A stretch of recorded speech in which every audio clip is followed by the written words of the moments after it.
Coach, we mentioned in the preseason about how deep this offense could be and how this could be one of the more potent offenses in the country. Now 9 runs, at least in 6 of your last 7 games, down the stretch in a time where you need to be really impressing the committee if you want to have a possible run at the postseason. How impressive has just the offense has been as a whole, coming off of last weekend in Palo Alto and now tonight setting up for the final weekend of the regular season? You're watching the same games I am. It's been great to watch these guys come into their own and swing the bats the way they're capable of. And there wasn't a lot of cheap hits tonight. A lot of balls were hit on the screws, and a lot of balls hit hard. And guys, it's not just a handful of guys. It's up and down the lineup, which is great. And we said it before. We got guys on the bench that are good players that just there's nowhere in that lineup right now that we can scratch them in there. But it's been a great run for these guys. Hopefully they continue, because we're going to need them to stay like this throughout the rest of the season. Tobias, obviously, these last 2, I mean, an unreal heater, nearly an 800 average, 14 RBIs. Just what is the potential that you've seen like through him grow, even in times where you feel like he may have had rough patches throughout the season in a lineup that's been so potent? What have you just seen from him these last couple of games? Just consistency on. If there is a rough patch, putting an end to it rather quickly than letting it stay that way for any length of time. Shortening the negative times and expanding the positive times is what he's kind of done. Where in the past there might be a rough stretch for 3-4 weeks. He's put an end to it if he did get in a little funk where it's maybe just 1 or 2 games, then he puts an end to it and continues to get back to himself. So, excuse me, that's what I see in his growth and his maturity. Coach, any particular reason for the shirt? Oh, I'm sporting Isaiah Jackson. Isaiah Jackson's catch. The shirt came out. We are all about NIL and helping out our players. So ASU is on board with this, and I thought it was pretty cool. So I got my Isaiah Jackson shirt on to support him, and hopefully everybody out there will buy a shirt and help support Isaiah for the tremendous catch he had at UCLA. And we're ASU's forward thinking with the NIL stuff. So away we go. You mentioned that recently in an article about how you want ASU just as a whole to grow when it comes to the NIL process. Do you feel like that with shirts like that there's an open door, especially with possibly new leadership, where that possibly can happen at least within your program? I think so. I think these creative ways to help these players is in the landscape that we're in, it's going to be what it's all about. And we as a community, the guys that follow our baseball program know that this was one of the most incredible catches we've seen in history of our program. So why not celebrate it? Why not reward the kid, a little bit by having the university and have people get behind it, create a shirt, and have the kid, reap a little bit of benefits from it with what he did. So for me, it's pretty cool. I'm happy to support it. When you have the heart of the lineup, like they did today, hitting so well, do you feel like that sort of makes your job a little easier, allowing them to play a little more? Absolutely. I just hit the push the hit button. I don't have to do anything creative, hitting runs or anything like that, or safety squeeze. It's just, man, these boys are swinging the bat. Let them swing, and let's not make unnecessary outs on the bases. Let them keep swinging the sticks and scoring runs. And you never know who's the next guy that's going to pop one out of the ballpark and put up a big crooked number. But like I said, top to bottom, guys are swinging the bat very well. Kevin Karstetter, 2 homers in as many games all of a sudden, and knocked the heck out of that one, hit that one a long ways. So, that we know he has power, but now it's starting to translate into games. So, top to bottom, we got guys that can put the ball in the seats and are good hitters top to bottom. So hopefully that continues. Ben Jacobs, another solid outing after that first inning looking a little shaky, and he was able to bounce back. You mentioned earlier in the year how fun it's been seeing him grow. How crucial is he going to be coming down the stretch in the Pac-12 tournament? Well, all of our starting pitchers are going to be extremely crucial. Just keep us in a game, give this offense a chance to go, and that's got to be our recipe here down the stretch. But as far as Benny is concerned, individually, just the amount of growth that we've seen out of him. Again, the amount of work that Sammy and the staff have put in with him to continue to pour confidence into that kid.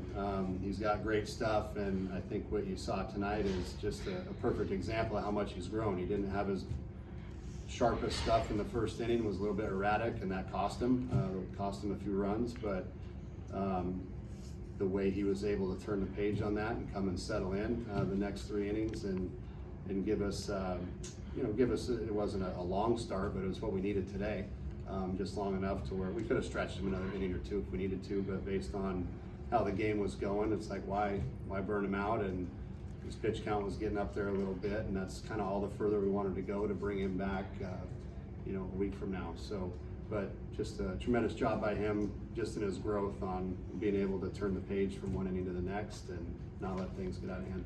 Texas Tech is the second future Big 12 foe that you guys have faced, your first since TCU back in March.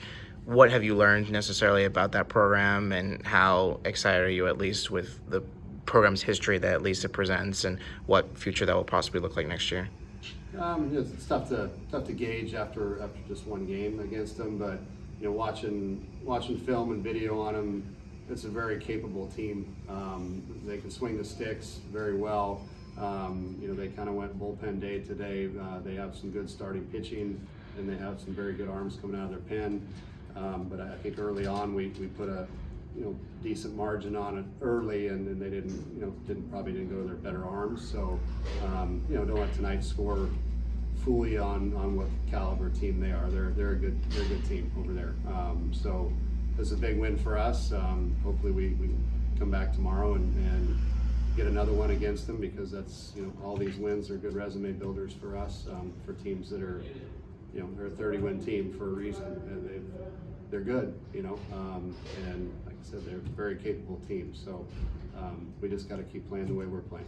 You've mentioned in the past about how important it is for this offense to hopefully support this young pitching staff, and especially with how the offense has played lately, how crucial is it for the offense to stay even at this level of consistency where it seems like double-digit games are now becoming a regularity? How important is it to stay, maybe not at that level, but stay at the level of consistency, knowing that nearly every single game is possibly must win to just get into the tournament for you guys? It's doing what we're capable of doing is all I've asked, and for us to score runs and remain consistent,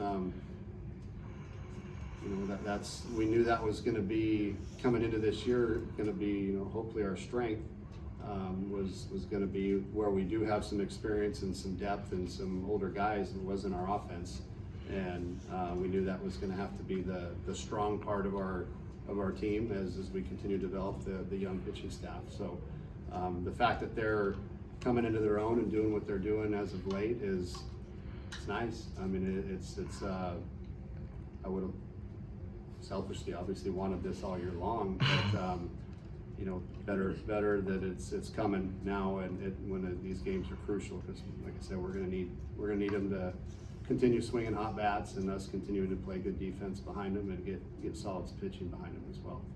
Was there ever consideration of starting someone else on Thursday and keeping Jacobs on Friday and Marco Saturday, or was the whole idea to push everyone up a day?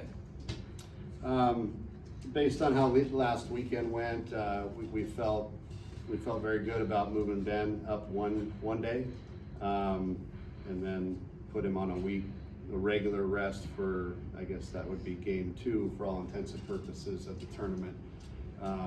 Connor Markle, we did a little swap. We are going to start Markle tomorrow for an inning, or at most 2, but we're going to keep that outing very short for him, just to keep him sharp, and then he'll be ready to start the opener on Tuesday. And then Omelet will follow him tomorrow and give us as much length as he can, and then be ready to go a week from tomorrow on Friday, should we make it that far. That's kind of the plan. So we have our 3 starters mapped out for how we wanted it to for the tournament, and it gave us as good as an opportunity we can to win these games this weekend as well. So is Saturday just wait and see what happens tomorrow, and then from there just work with whatever arms you have? Well, whoever we don't use tomorrow, we're gonna have to keep those guys sharp and get them innings on Saturday. Whether that's we'll see how the game presents itself tomorrow.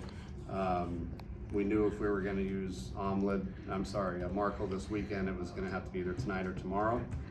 Based on how the game was going tonight, I didn't want to throw him tonight. I'd rather get a hopefully a good quality inning or two out of him tomorrow, follow it up with Omlid and see where that takes us. And then whoever we don't use tomorrow, then we'll get those guys their innings on Saturday and hopefully keep those guys sharp against UNLV, who again can swing the bats a little bit. So, but this is the best way we know how to do it, to line up our pitching and try to win this weekend and line it up also for next week. Should fans expect a similar treatment when it comes to the offense, even with how hot everything's been, just to rest up and get ready for the tournament?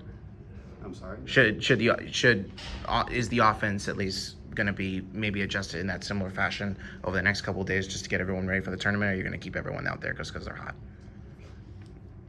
No, I ain't messing with the lineup. So, letting those boys swing it and hopefully stay sharp. And I mean, I'm not changing a thing with the lineup right now.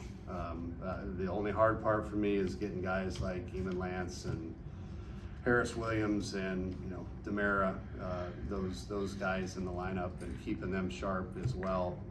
But as far as the majority of, I have no intention of resting those guys right now. They're a different breed than pitchers. Pitchers are, they need their rest, they need their recovery time. Position players are used to playing every day. So as long as they continue swinging the bats the way they are, I'll continue trying to keep everybody as sharp as I possibly can, but I have no intention of changing the lineup. So how do you balance trying to win these games, knowing that you need to do that in order to get into the postseason, while also knowing that you want to get these guys ready for the Pac-12 tournament? How do you try to reconcile that? Just the way we did. I mean, we tried to set our starters up, and we've got a couple of if-thens in there, but other than that, we're playing to win these games, because every win we put in every W we put in the win column, it adds up, and we're going to need, we're going to need to continue winning games. And then, like I said, not at our starting pitching, as long as that's in line for the tournament, which is how we've kind of managed it this weekend, or got it lined up this weekend, then like I said, we wanted to do our best to give us an opportunity to win these games as well as set us up in the tournament. We didn't want to throw away any of these games at the expense of setting up for the tournament, because we still feel that every win is important.